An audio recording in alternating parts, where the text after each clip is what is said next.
Are you still trading everything manually? More traders are moving to automation, running strategies 24/7, removing emotion, and staying consistent. Now with Switch Markets, you've got the tools to build and run your own automated trading systems so your strategy delivers even when you're asleep. Are you still with the same broker?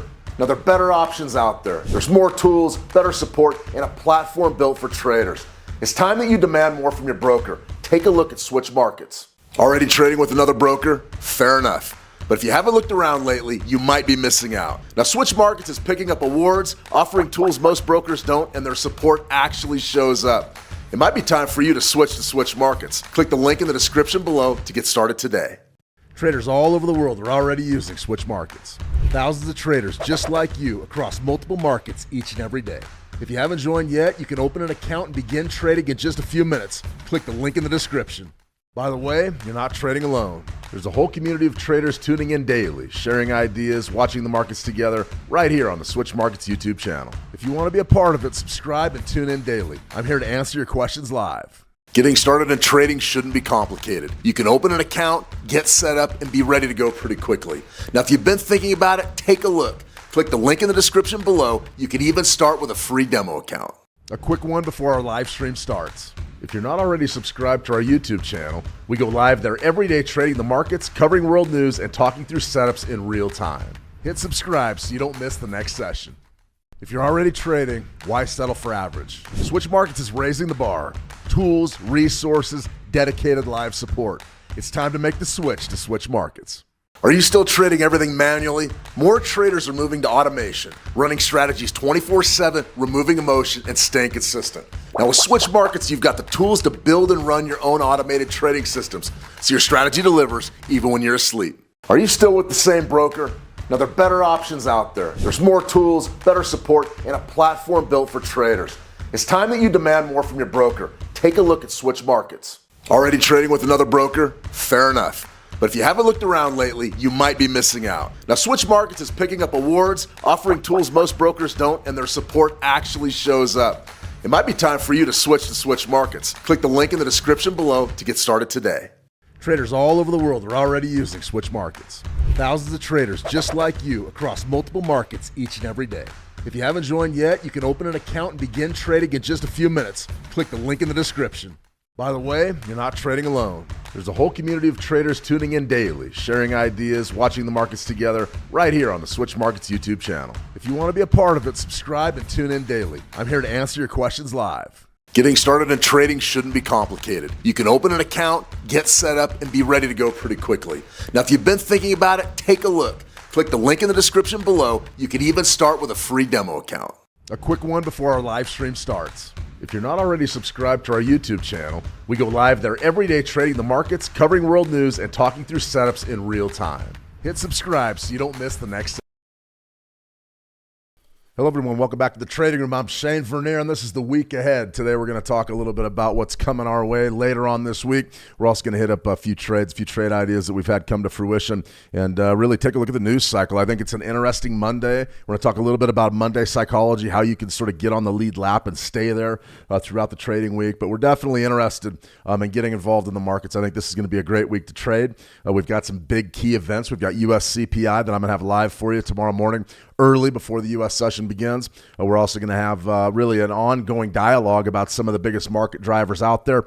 Every Friday, I do a risk assessment. I'm going to start probably releasing that to the public because it looks to me like it's pretty useful. That outlines really the big, maybe outlier, what we call a fat tail risk, things that are low probability but could really roil the markets. We've got a few of them on the board right now that we do need to be aware of. We're going to take a look at our Fed interest rate expectations, a quick update on that regard, and then we're also going to look at An absolute great stock trade that we highlighted last week, and it's a pretty darn good one. We're going to start there.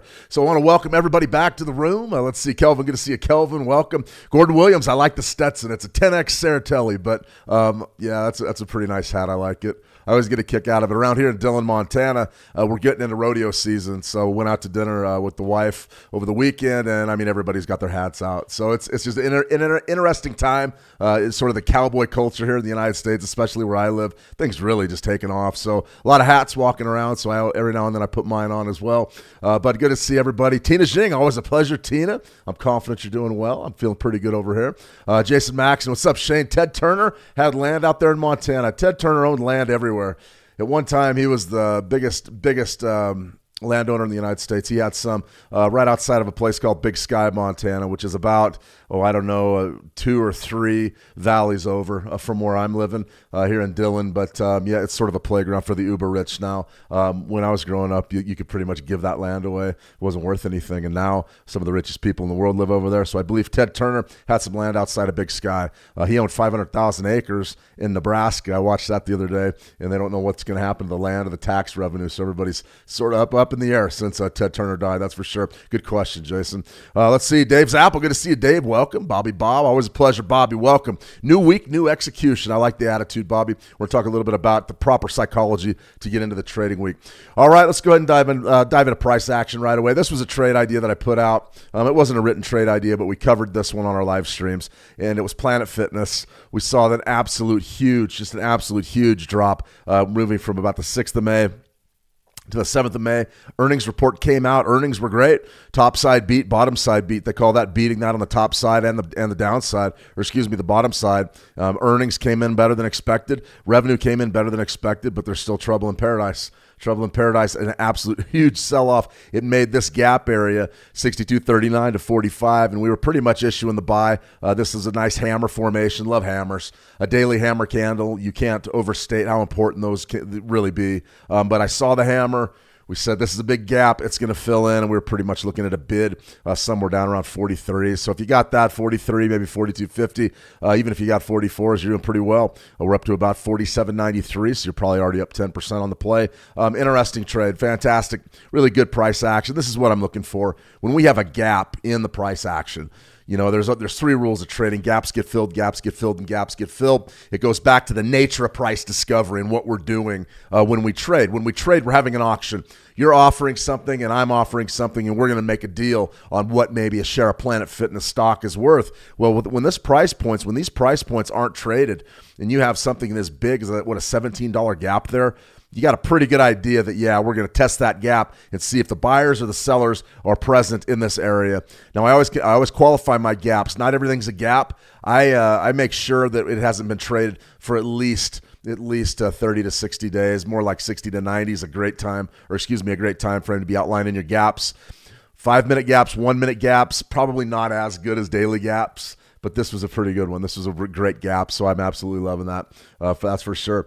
Let me see. Tina Jing, I just found out who is Ted Turner. He has those TV programs Made in Montana famous. Ted Turner's he was sort of a media mogul. He was the guy that started CNN, and he had a lot of other projects like TBS, the big television networks here. I had TNN for a while, TBS.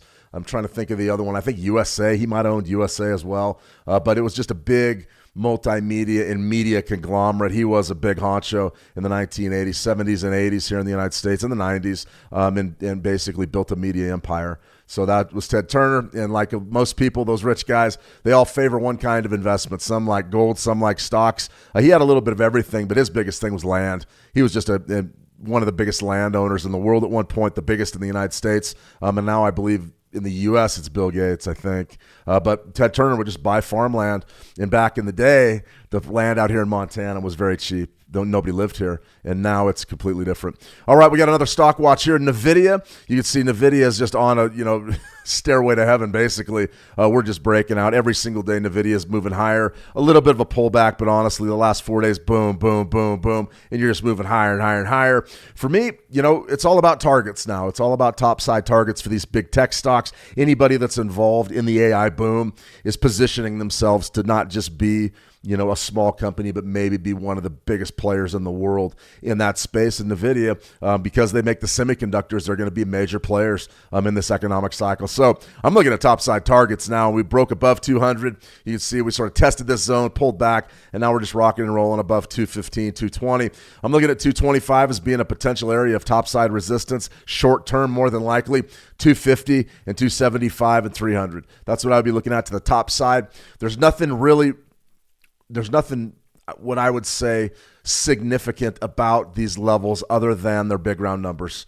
I'm not going to sit around and say, oh, $250, $250. No, more than likely you're going to see some profit taking at these levels, and that'll mean that NVIDIA stock's probably going to get choppy around these areas. So I'm watching NVIDIA to the top side. It's a big week. We've got Cisco Systems. They're going to have their earnings out on Wednesday. We're going to cover that a little bit in this week's newsletter, Switch Markets newsletter. Be sure to check that out if you haven't already signed up for it. Head on over to switchmarkets.com and check out the newsletter. We write it up every week. This week, I believe I'm going to cover the Euro USD. We're going to talk about Cisco stock, and then we're also going to dive into gold. We got to talk a little bit of gold. I'm thinking that we could maybe be on the cusp of our breakout, potentially that gets us back to that 5,000 level. So let's start off with a couple of big market drivers. This is a big one. This is starting to really develop. Hantavirus pandemic in 2026. We're starting to see maybe some lockdowns, some regional lockdowns. There have been some reports of quarantines and things. This brings back, 2020 still fresh in our minds. COVID-19, that pandemic shook up everything. It changed the world of finance. It changed the world, period. And right now, a lot of people are believing that, it's starting to look like the hantavirus, maybe that type of thing. I don't want anybody to get ahead of themselves with this. This is still a very, very, very small outbreak. The hantavirus, unless it's been weaponized or they've modified the virus sort of with regards to gain-of-function research.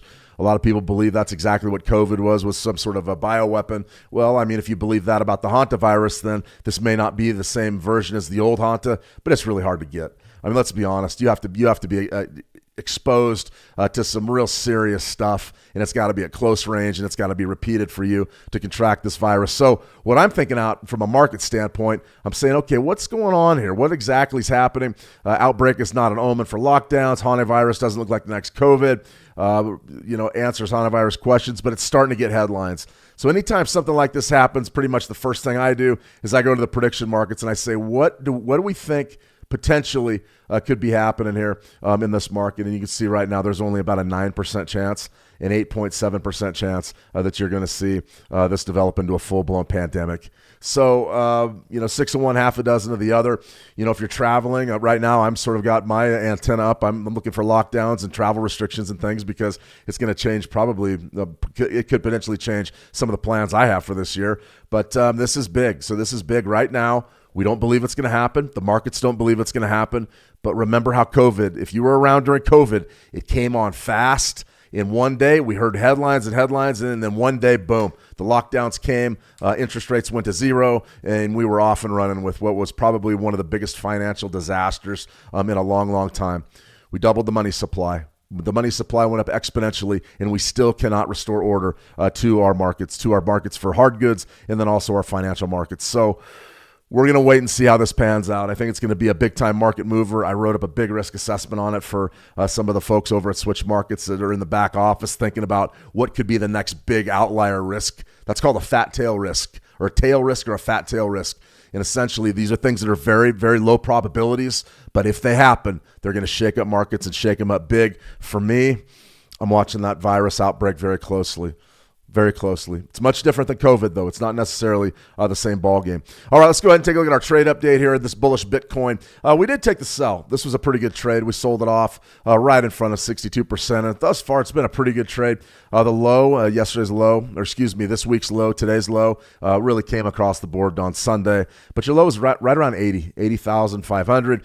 This was like an 82,000 sell, 82.5 sell. And it's been a productive trade. We've come right down. We were looking for about 78.5. I believe we did trade down in the 79s for a while. It's very, very important that we get some bearish price action, or this trend looks to me like it may be headed north. So it was a productive trade. It's still very much in the green. I sort of leave it up to the traders what you want to do with these ideas and things. Remember, I'm not a signal provider. I'm not a financial advisor. That's two things that I'm not.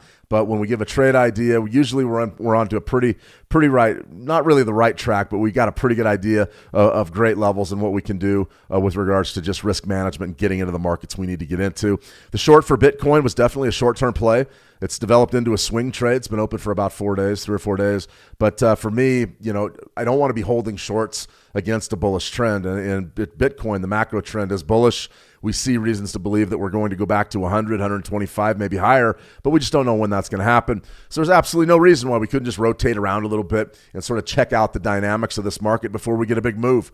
I'm watching last week's high closely. I'm watching 83.5 closely as topside resistance. But right now, it's starting to, it's bullish.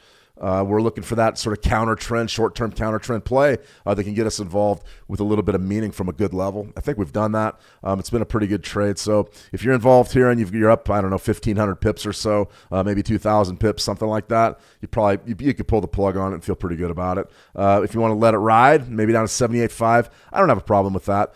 Just make sure that you're managing your risk aggressively and understanding that anything can happen in these markets. Just because this thing's positive right now does not mean it's going to stay positive. So always, always, always have a way out of these markets when you get into them. If you can do that, you're in great shape as a trader. There's no doubt about it. All right, let's see here. Yeah, Tina, absolutely. You're welcome. No problem. Let me see Packham. Good to see you, Packham. Welcome. Do you have nuclear energy facilities in Montana? We have nuclear weapons here. There's a couple of big Air Force bases up on the High Line by Canada. But as far as a nuclear facility, not to my knowledge. Not to my knowledge. There are some over in Idaho, about a couple hundred miles from here, sort of over the hill, over the mountains. There are some nuclear facilities out there in central Idaho. But as far as I know, as far as reactors or any type of production, no. Not that I know of. Ralph H., good to see you, Ralph. Welcome. All right, guys, we got a couple other things here we need to cover. This is RBA hikes rates, 187 in play for the Great Britain pound Aussie. This is a trade that I'm still interested in. The level's not gone. The key level right here when we go to our daily is the low from March 11th, and that's a big round number. This low sort of coincided with 187. The low itself's 186.94. 187 right there, fantastic zone. I'm looking for a bounce, but you can see we sort of got a couple of bounces and a test where we're just waiting for a test of maybe that 187 level. Right now we're printing about 188.15. Still a little bit of work to do here. Still a little bit of work to do here on this front, but I do like this pound Aussie trade. I think if we get a shot at 187 even, I think we're going to have an opportunity there to win. But we got to get the shot. We got to be patient. Remember, they pay us to wait. They don't pay us to trade. So let's wait. Let's be smart about what we're doing and not just dive in. Fools rush in, guys. Fools rush in. Let's take our time and get a great entry. Let's go over to gold here really quick. A couple of things that I'm looking at closely. This was a 4-hour buy back on the 5th of May, which would have came across the board Friday, and it's panning out to be a pretty good trade. Really a tough trade to take. So you can see that right there, sort of the end of the day, and then boom, then we're up and rolling here, and then you can see that now we're all the way to the 11th. So, that would have been back on the 5th of May, so that would have been a few days ago. This would have involved holding things over the weekend. I'm not a big fan of doing that, especially with gold, just because it is very, very dangerous. But right now, we're sort of in an interesting position. It looks like the long side is the way to do it. 920 EMA crossover back on the 5th of May. After the market, right there, you've got the crossover developed. There's our coded, our nice little tight pine script that lights up our trading bar yellow, and you see then we're just sort of moving higher. So interesting trade. It's definitely in the plus. Yeah, I can't really get my head around not revisiting 5,000. I think it's going to happen for gold, but the question really becomes, how does the dollar index get us into a situation where gold is going to be positioned to rally? And what I mean by that is, does the dollar come off? Does the DXY come off against the majors? I think there's reason to believe that. I really do.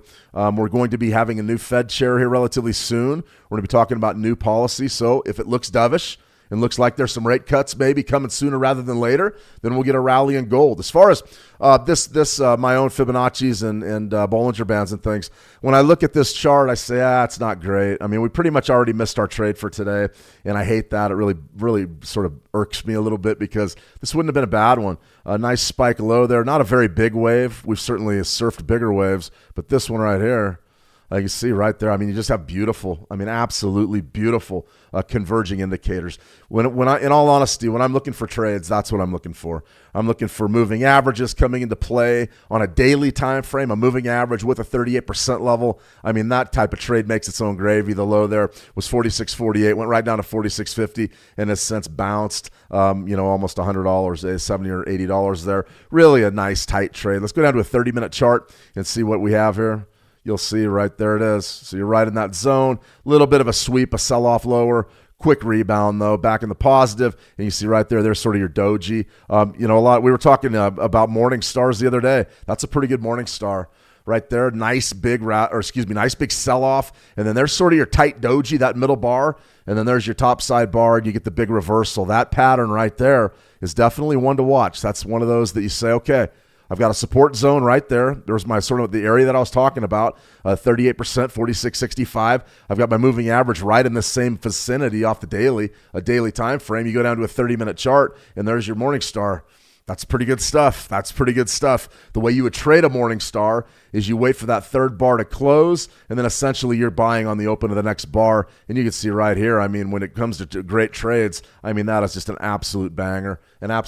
So if you got that gold trade, fantastic. Unfortunately, this was one I probably should have put out late last week on Friday, but we just didn't quite get to it. You can't see it all. Can't see everything. But that for a gold trade, that is a darn fine trade. You got the 13-day EMA down there, 46.66. Wow, 4666. I don't know if that's a good omen or not, but 46.66.50. And then right there, you've got 46.65.36 is your 38% level. And I mean, I know that's a mouthful of numbers, but that's a great trade. So I get asked a lot, Shane, what's a high probability trade in your eyes? What are you looking for when you trade? I'm looking for macro levels like dailies and weeklies, and I trade them on short time frames. That is exactly what I'm interested in. That gives us a great confidence moving forward, and really a good grasp on what's happening. We know if we test that zone, we've got a real good chance to win, and that's exactly what happened. So great bounce off of that. We could be watching that one later this week. Maybe worth a repeat performance, 46.65, maybe 46.67.50. Pad it a few bucks and try to take the scalp again.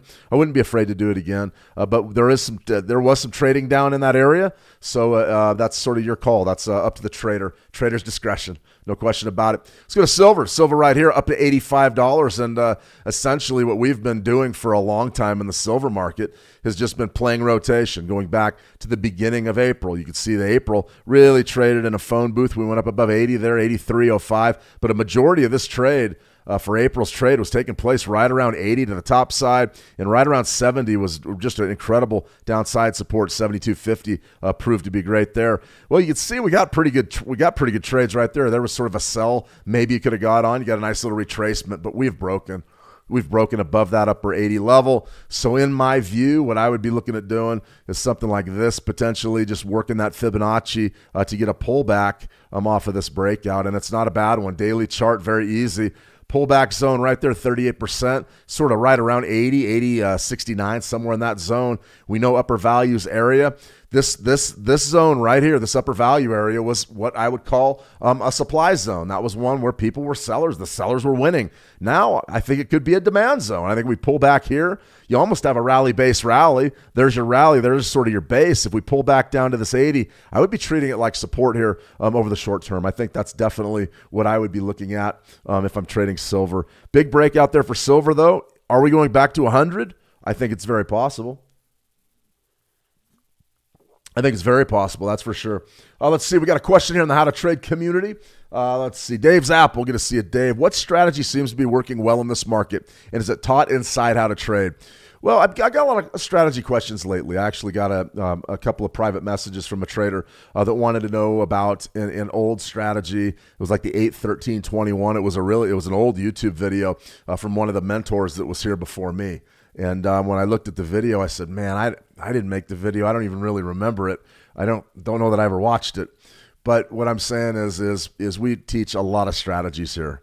We teach a lot of strategies here. If you were asking me to pick a favorite, we've done a lot of work with the opening range breakout. That's a pretty good one. That seems to be something traders really like. I like it in certain ways. It really checks a lot of boxes.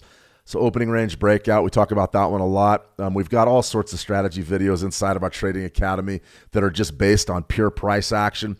There's a few indicators in there as well, but a lot of it's just price action stuff. The pendulum strategy was one I worked on a few years back. That was a good one. Real for rotational markets. There was one out there, I believe Connor had a few in there, and Nick Quinn, he had a few in there. So there's a lot there. There's 7 strategies. As far as my favorites go, I like the orb. The opening range breakout's good. The 920 EMA crossover is another one of my favorites. And all those strategies are over on the How to Trade Calm YouTube channel. We put out a lot of strategy videos. I mean, there's probably 20 videos and there are 20 strategy vids on all sorts of crossovers, orb strategies, key levels, tick scalping, you name it. The ones that I like and the ones that I pretty much reference. When somebody asks me, what am I looking at? And that's what we do a lot of on these live streams. I use the Fibonacci's with the Bollinger Bands and the 13-period EMA. That's my bread and butter. That is the window that I look at the market through, 100%. So when I'm thinking about getting after it in the markets, that's what I'm leaning on. That's what I'm doing. As far as what can you do, you can trade anything you want. It all does function well. As long as your risk versus reward is dialed in, as long as you are focused, you have a chance to win at trading. Don't really care what your strategy is. You give yourself a chance to win, you can win. That means you don't take big losses. That means you show up ready to go. Just a thought. We also have some smart money concept stuff in the actual Trading Academy here in the trading room. Check those out. I remember Connor did a bunch of those videos. He was a big smart money trader. That's what he liked. So he got in there and built some of those videos out. A lot of people really like them. I'm not really a smart money concept expert or anything like that, but I know a little bit about it. I know swing highs and swing lows before they were called liquidity sweeps and fair value. Let me see. It's strategy all taught in one place, Fib and Bollinger Bands. Yeah, I've got it inside of the Trading Academy. It's under the Elite Trading Series. Should be towards the bottom of your screen. Click on that and just go through. It's called the Fibonacci Counterpunch. It was some of the first videos I ever made for how to trade. That was a long time ago. I was a much younger man then, about 5 years. In any case, yeah, if you have any question, Dave, just reach out and I'll be sure to get back to you. No problem. All right, guys, week 19, 2026. That's wrong. It should say week 20. There you have it. These things happen. Monday's the Iran war, no question about it. We're going to talk about that in just a second. Tuesday, U.S. CPI. I'll have CPI live for you. You'll have an opportunity to get in there and take a look at the latest in the U.S. inflation department. I think it's fascinating stuff, what we're going to be looking at. I'm looking forward to I always look forward to the early streams. I'm going to have that for you bright and early my time. I'll be on live about 6:20 a.m. my time. But if you guys want to show up, then that's great. We're going to do some live trading and also go through a few different setups and break down the number and talk about exactly what CPI is and what it means. Wednesday, US PPI. We're not going to cover PPI live, but we'll be doing a workshop that day. I'm not sure on what just yet, but we'll have something for you Wednesday. US PPI and EIA inventories are big, so the US dollar is going to be under some fire this week. Let's see how this goes. Dollar should be active. Good week to be trading Forex. Thursday, retail sales, weekly jobless claims. That's going to be a big day as well. Retail sales. A lot of folks believe that the economic structure here in the United States is a lot stronger than we thought. And I don't know that that's the case. Big Supreme Court ruling today. We're going to talk about that in a minute. Tariffs. All of a sudden, the tariffs have to be refunded. I mean, it's wild. What's going on out there is wild, that's for sure. And Friday's the Baker Hughes rig count. But honestly, Friday's going to be all about the U.S.-China summit. That Trump-Xi meeting late in the week. That's going to be huge. They're going to be talking about everything: Taiwan, tariffs, you name it, Iran war, you name it. They're going to be talking about it. So the U.S.-China summit at the end of this week is going to be a big one. Is going to be a big one. So definitely going to check that out. I'll have all the coverage right here for you. If anything comes up big that we need to know, I'll be all over it. Remember, Monday's a great time to game plan. If the markets are slow, and they're not really great today, they're sort of choppy, but we'll talk commodities in a second. Crude oil, once again, all over the map. Big time rally in WTI crude of about 4%. But Mondays are typically slow from a news front. There was a few things out today we'll talk about. The biggest thing I want to stress is just start slow for a week.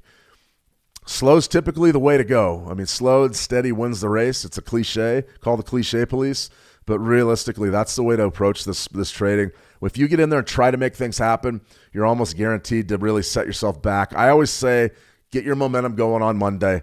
Primary objective, trade into the positive. Don't go into a deep hole. You do not want to be digging out of a hole for the rest of the week. It's bad. It's tough on your mind. It's tough on your optimism. It's tough on your morale. So I don't want to see that out of anybody. Don't go into a hole. Trade to the positive. Maybe if you take a few trades, maybe you take smaller profits on it just to get into the green. Start trading with someone else's money as fast as you can. If you can do that, you're going to find yourself in a much better place, not just financially, but psychologically. All of a sudden, taking that big risk later in the week is a heck of a lot easier if you're not already in a big hole. That's for sure. So that's definitely what I would stress on a Monday. Your game planning. We're looking for levels. We're looking for our news. We're looking for what do we think is going to give us the best chance to win for the week. And that's what game planning is all about, setting yourself up for success. Expect success when you trade. Success comes from hard work and being prepared. That's what it is. If you're prepared, and you're not just trying to catch a tiger by the tail, if you're ready to go, you are going to find yourself much more successful than those traders that show up, with stay up all night and show up with a drink in their hand, just thinking, okay, I'm going to make a bunch of money today. Nah, this game's about preparation and discipline, and if you can do that, you're in great shape. You're already way ahead of the next guy or gal. That's a fact. All right, we want to generate momentum, get it going. We're not going into a hole. We're trading to the greens. We want to get momentum going. On Fridays, we preserve momentum. On Mondays, we get it started. So let's go ahead and take a look at a few of the key news events for today. Existing home sales was the big number, came out at 4.02 million, a little bit beneath expectations, sort of unchanged. I would say a little bit higher from March's figure, 0.2%. Still relatively strong number. I mean, it's positive. With interest rates where they're at and with a lot of people worried about the economy, consumer sentiment, not real great. This is a pretty good number. This is a pretty strong set of numbers. So I'll be watching this closely. We always watch real estate trends on this live stream. For me, I'm looking at it thinking, it's pretty much a nothing burger. Not really much going on there. It's as expected. I would say that number is in line with expectations. As far as what else we had CB Employment Trends Index. Doesn't really mean anything to me. The 3 and 6 month T-bill auctions, the yields, that 6 month yield is going up. 3.615. That has to do with energy, typically driving inflation, and what the long-term lenders believe is going to happen with the interest rates here as we roll into the summer months. Existing home sales in the United States inched higher by 0.2% from a 7-month low the previous month. So you are getting a bit of a rebound here in the homes market. I wouldn't be worried about it. The reason why is you're coming into the selling season. Right now, I can tell you where I'm at here. Springtime, excuse me.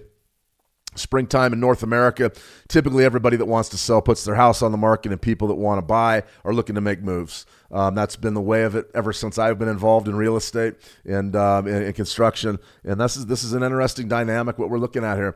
You've got a situation where you're sort of flatline March. April's a little better than March. February, big decline. Now we're back up. Still way down from December. This is an interesting trend. Interest rates sort of have been higher for longer now. Are we going to see maybe a bad year for real estate? The interest rates suggest that they are high. They are high. Mortgage rates are high. We just got to wait and see, though, exactly how it pans out. As far as our Iran war watch, you can see that there's just a bunch of scuttlebutt, and it truly is the fog of war. Nobody really knows what's going on. What's Iran's peace proposal that Trump has rejected? He rejected another peace proposal. It looks like this war is getting ready to kick off again. Bending, not breaking. Goldman Sachs explains why the war hasn't derailed the markets. Iran war live updates. Iran lists demands that Trump defends its demands. I mean, just none of it means anything. Right now, you're at a standoff in the Strait of Hormuz. I think the war is probably going to kick off again here anytime. I'm looking for fresh bombings and all that stuff. It's been a significant ceasefire, though, 3 weeks?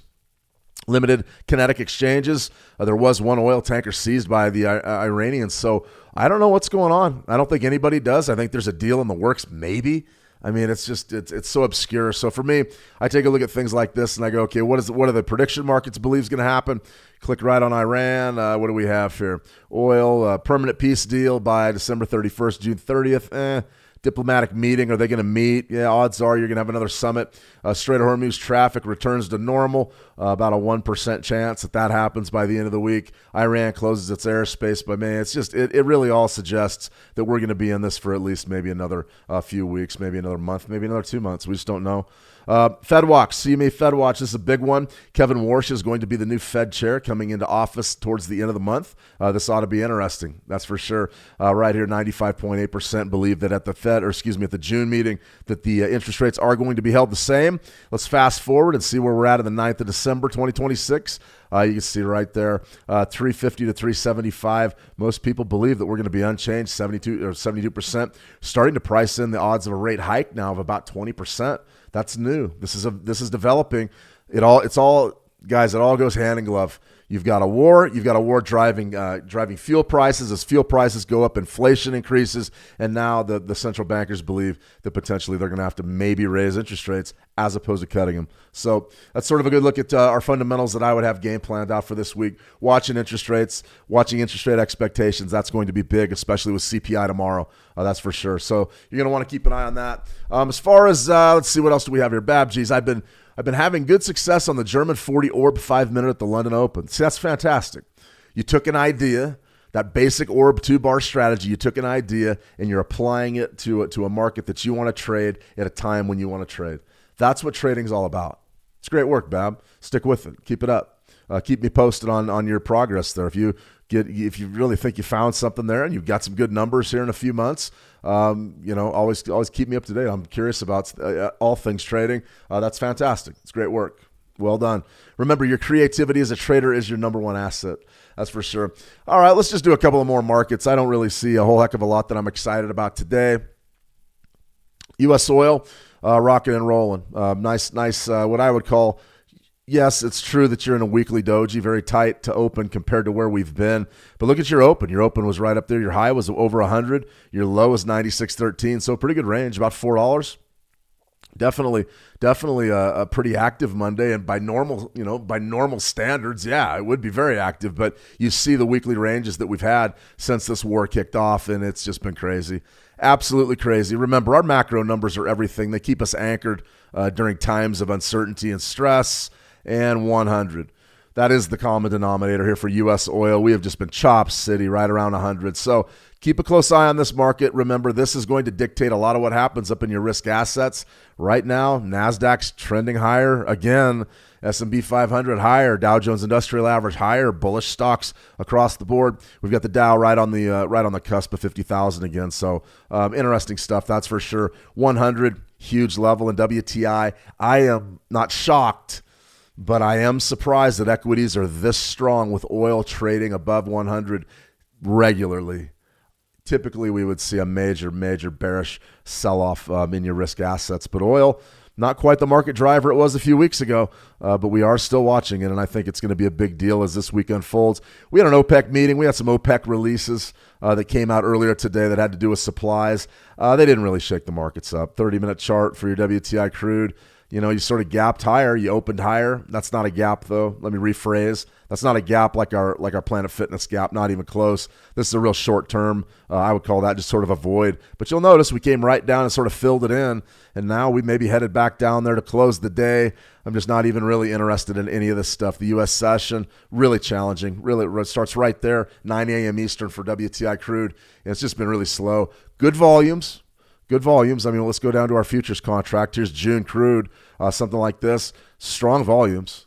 Not bad at all. Let's go ahead and take a good look at what we've got on our TPO charts, something like that. Point of control. Okay, so your point of control, that's where all the business has been done today, most of it, a majority of it anyways. 97.86, okay. So you could definitely be doing something like this. Just take this daily range, this New York session range, run a Fibonacci and see if we can pull the string. What happens there? Maybe 98, something like that. Maybe a 98 buy. It's probably not a bad play. Short-term scalp, probably not a bad play. But this point of control, more than likely, we're going to test that again before the end of the day. 97.87 could be a real nice way to get a nice late day scalp there in WTI crude futures. Interesting stuff though, that's for sure. One last Forex pair. Let's just pull one up. Let's go Great Britain pound US dollar, something like this. Give me a 4-hour chart. All right, 4-hour chart, what do we have? Sort of an open right there. If you're playing that orb strategy, that Forex orb, those 2 bars, that would be your 1 bar, 2 bar, and you got a pretty good breakout. You'd have been bidding. You'd have been a bidder right there from about 136.08. So you picked up a few bucks there. If you were looking for a pullback potentially, maybe a pullback bid. I mean, it's not the bullish breakout of the century, but maybe a pullback bid down to 136.16 or something. That could be pretty good. You got a real tight spreads. You should have a real tight spread on this British pound US dollar. Shouldn't be much more than maybe 2 pips or so. Probably less than that, I would think. But if you do get that pullback zone right in that area, then you'll have a chance maybe to get a late day trade. So watching that closely as well. Other than that, sort of a flat day on the Forex. I'm not really too blown away by anything I see. US dollar, Japanese yen's the big winner, up about 0.25%. But other than that, a lot of markets trading near scratch, which is not uncommon for a Monday session, that's for sure. All right, we got one more question here, and I'm going to go ahead and sign off till tomorrow morning early. What were you mentioning earlier that is now referred to as fair value gaps and liquidity sweeps? Yeah, that's a long conversation. Long conversation there, Dave. What I was sort of referring to is the new verbiage and nomenclature of the industry is pretty much rooted in the smart money concepts.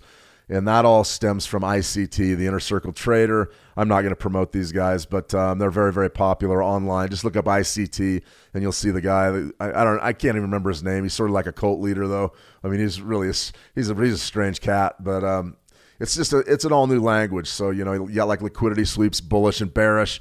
Essentially, that's just describing what a move is. And you see a lot of people, they don't even call them swing highs and swing lows anymore. They talk about them as being potential liquidity zones, liquidity areas, and things like that. So for me, I'm not from that side of the tracks, I guess. I like to trade using basically fractal geometry and things, but there's nothing wrong with the ICT stuff if you're interested in it, Dave. Just do a little bit of research, and that'll give you a good look at what the verbiage is. I mean, it seems like every few years somebody reinvents the wheel, and they come through and they say, okay, I'm going to call a swing high something else, or I'm going to call support and resistance. I'm going to call them supply and demand zones. I mean, to me, it's just all 6 of one, half a dozen of the other. I genuinely don't care what they call anything. I sort of learned a long time ago, so I know what I call things. But for you guys that are just learning and you like those ICT concepts and the smart money stuff, I'm more than happy to use as much verbiage of that as I can, just to try to see if we can communicate on sort of a higher level and not be too confused. That's for sure. Absolutely, Dave. All right, everybody, I think that's enough for today. Not much going on. Not much going on at all. If you have any questions at all, check it out. Your free account, if you don't already have one, over at howtotrade.com. Send me a private message. Say hello. Got a lot of private messages the other day over the weekend, so that's great. I always like hearing from you guys. As far as what we got on tap for you, we're going to have our newsletter coming out. There's no probablys about it. It will be out there before the open of the London session. For the Tuesday London session, I'll have CPI live Tuesday before the market opens, about an hour. Yeah, about an hour before the market opens in New York. So I'm going to be looking at probably about 6:20 a.m. my time, 8:20 a.m. Eastern. We'll run through CPI. We'll cover it live. We'll do some trading. We had some pretty good trading during NFP last Friday. We had a few gold trades. That Fibonacci gold trade was fantastic. We had a 9 EMA trade that was pretty good as well. So we did all right during the NFP. As far as what else we have this week, we're going to have our live stream schedule out in the How to Trade trading room. I believe we're going to be going early. We're going to be going early on Thursday, and then we'll be going at this time on Wednesday and Friday. So check it out. We'll be live every day for you here to answer any and all questions you may have. Big time market analytics this week. That video will be out on the Switch Markets YouTube channel tomorrow. Maybe it might be a little bit later in the day, but it should be out tomorrow. And that's going to give you the key levels and some of the markets that I'm looking at. We'll pick 4 or 5 markets that I think could be movers. A lot going on this week. CPI is sort of the headline economic event, but later in the week, it's going to be all about the U.S.-China summit. It's going to be Trump and Xi. There's going to be a lot of stuff flying around, so anything can happen there, and we may, in fact, get a nice market move ahead of the weekend break. All right, everybody, that's a wrap for me. You guys have a fantastic trading session, and as always, trade the action well, and we'll talk soon. See you.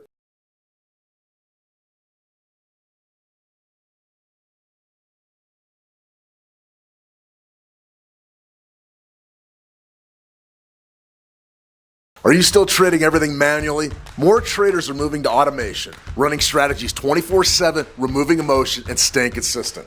Now with Switch Markets, you've got the tools to build and run your own automated trading systems, so your strategy delivers even when you're asleep. Are you still with the same broker?